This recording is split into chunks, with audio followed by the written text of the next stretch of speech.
بسم اللہ الرحمن الرحیم۔ پیارے بچوں السلام علیکم۔ آج ہم کلاس دہم اسلامیات کا سورۃ احزاب رکوع نمبر 2 کی آیت نمبر 14 سے 18 کا ترجمہ پڑھیں گے۔ بسم اللہ الرحمن الرحیم۔ وَلَوْ دُخِلَتْ عَلَيْهِمْ مِنْ أَقْطَارِهَا ثُمَّ سُئِلُوا الْفِتْنَةَ لَآتَوْهَا وَمَا تَلَبَّثُوا بِهَا إِلَّا يَسِيرًا۔ اس سے اوپر والی جو آیت ہم نے پڑھی تھی ان میں سے ان منافقین کا تذکرہ تھا کہ جو میدان جنگ سے بھاگنے کے لیے تیاری کرتے تھے اور خود بھی بھاگنا چاہتے تھے اور باقی لوگوں سے بھی کہتے تھے تم بھی ہمارے پاس آ جاؤ، یہاں پر تمہارے ٹھہرنے کے لیے کوئی جگہ نہیں ہے۔ اور ان میں سے ایک گروہ ایسا بھی تھا جو کہتا تھا کہ ہمارے گھر کھلے پڑے ہیں، بیوتن اور ہمارے گھر کھلے پڑے ہیں، اور انہوں نے نبی سے اجازت بھی لینا شروع کر دی کہ یا رسول اللہ ہمیں واپس جانے دیا جائے۔ تو وہ صرف گھر میں کیا کہتے ہیں جنگ سے بھاگنا چاہتے تھے اور ان کا کوئی مقصد نہیں تھا۔ اب یہاں سے بتا رہے ہیں کہ اگر فوجیں وَلَوْ دُخِلَتْ عَلَيْهِمْ مِنْ أَقْطَارِهَا، اور اگر فوجیں اطراف مدینہ سے ان پر داخل ہوں پھر ان سے خانہ جنگی کے لیے کہا جائے، لَآتَوْهَا، تو وہ آ جائیں، وَمَا تَلَبَّثُوا، اور نہیں رکیں گے، إِلَّا يَسِيرًا، مگر بہت کم۔ یعنی اگر خانہ جنگی کے لیے ان کو کہا جائے تو وہ جنگ کرنے کے لیے آ تو جائیں لیکن اس کے لیے زیادہ دیر نہیں رکیں گے، بلکہ واپس جانے کے لیے دوبارہ بہانے بنائیں گے۔ وَلَقَدْ كَانُوا عَاهَدُوا اللَّهَ مِنْ قَبْلُ لَا يُوَلُّونَ الْأَدْبَارَ۔ اس آیت میں فرماتے ہیں کہ حالانکہ پہلے خدا سے اقرار کر چکے تھے، یعنی یہ جو لوگ مدینے یہ جنگ سے بھاگنا چاہ رہے تھے نا، ان کے بارے میں بات ہو رہی کہ یہ پہلے خدا سے وعدہ کر چکے تھے کہ ہم میدان جنگ میں پیٹھ نہیں پھیریں گے، جب بھی ہمارا حالات مقابلہ کفار سے ہوگا ہم اس جنگ میں پیٹھ نہیں پھیریں گے۔ لا یولون الادبار، ادبار میں نہ پیٹھ۔ وکان عہد اللہ مسئولا، اور جو خدا سے انہوں نے وعدہ کیا تھا اس کے بارے میں ضرور پوچھا جائے گا۔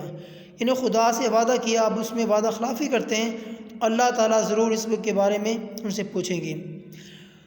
قُل لَن يَنفَعَكُمُ الْفِرَارُ إِن فَرَرْتُم مِّنَ الْمَوْتِ أَوِ الْقَتْلِ۔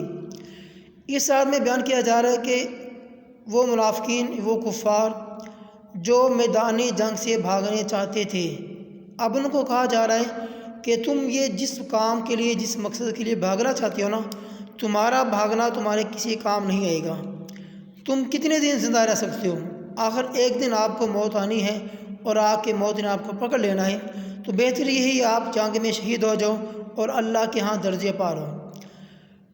قُل لَن يَنفَعَكُمُ الْفِرَارُ، کہہ دو اگر تم مرنے یا مارے جانے سے بھاگتے ہو، ان فررتم، اگر تمہارا بھاگنا من الموت، موت سے، او القتل، یا قتل ہونے سے، وَإِذًا لَّا تُمَتَّعُونَ إِلَّا قَلِيلًا، اس وقت تم بہت ہی کم فائدہ اٹھاؤ گے۔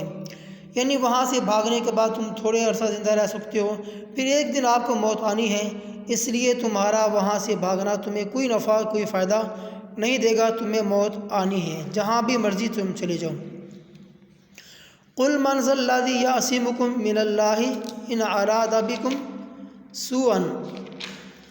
اس آیت میں اللہ تعالیٰ فرماتے ہیں کہ ان سے کہہ دو، اے پیغمبر ان سے کہہ دو، اگر خدا تمہارے ساتھ برائی کا ارادہ کرے، برائی یعنی کہ کوئی ارادہ برا کرنا، میں یاسمکم میں نہ برائی، تو کون تم کو اس سے بچا سکتا ہے؟ یاسمکم، بچا سکتا ہے۔ او اراد بکم رحمہ، یا اگر تم پر مہربانی کرنا چاہے تو کون اس کو ہٹا سکتا ہے؟ یعنی اگر خدا کسی انسان پر مہربانی کرنا چاہے تو کوئی انسان اس مہربانی کو ٹال نہیں سکتا، اور اگر خدا کسی انسان کے ساتھ برائی کرنا چاہے تو کوئی انسان اس کو اس سے بچا نہیں سکتا۔ وَلَا يَجِدُونَ لَهُم مِّن دُونِ اللَّهِ وَلِيًّا وَلَا نَصِيرًا، اور یہ لوگ خدا کے سوا کسی کو نہ اپنا دوست پائیں گے اور نہ اپنا مددگار، یعنی مدد بھی کرنے والا ہمیشہ اللہ ہے اور ان کی حمایت ان کے دوستی بھی کرنے والا اللہ ہے، خدا کے علاوہ کوئی بھی ان کے کام نہیں آ سکتا، چاہے حالات جیسے بھی ہوں۔ قد یعلم اللہ المعوقین منکم، اب یہاں سے کچھ لوگ ایسے تھے جو خود بھی جنگ سے رکتے تھے اور اپنے دوسرے مسلمان بھائیوں کو بھی جنگ میں جانے سے روکتے تھے۔ اب اس آیت میں جہاد میں رکاوٹ ڈالنے والوں کے بارے میں تذکرہ ہو رہا ہے۔ قد یعلم اللہ، خدا تم میں سے ان لوگوں کو خوب جانتا ہے، المعوقین منکم، جو منع کرتے ہیں، رکاوٹیں ڈالتے ہیں، والقائلین، اور کہتے ہیں، لاخوانہم، اپنے بھائیوں سے، ہلم الینا، ہمارے پاس چلے جاؤ، یعنی لڑائی میں نہ جاؤ، وہ ہمارے پاس آ جاؤ، ولا یأتون البأس الا قلیلا، اور لڑائی میں نہیں آتے مگر بہت کم، یعنی خود تو لڑائی میں جاتے نہیں اور جو باقی جانے والے ہوتے ہیں ان کو بھی لڑائی میں جانے سے منع کرتے ہیں۔ اس آیت میں ان کے بارے میں تذکرہ ہو رہا ہے۔